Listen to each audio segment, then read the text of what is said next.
ইউরোপে মানুষের গড়ায়ু বেশি কেন? আমি যদি মোর স্পেসিফিকভাবে বলি যে ফ্রান্সে মানুষের গড়ায়ু বেশি কেন বাংলাদেশের চাইতে? যেহেতু আমি বাংলাদেশ থেকে বিলং করি, আমি যদি বাংলাদেশের সাথে তুলনা করি যে ইউরোপে কেন মানুষের গড়ায়ু বেশি,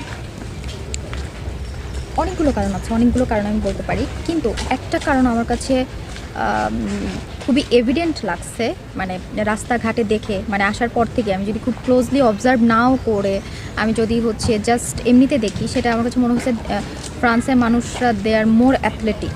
ওরা প্রচুর এক্সারসাইজ করে, যে কোনো ধরনের, সেটা যোগ ব্যায়াম হতে পারে, হাঁটাহাঁটি হতে পারে, জগিং হতে পারে, স্কিপিং হতে পারে।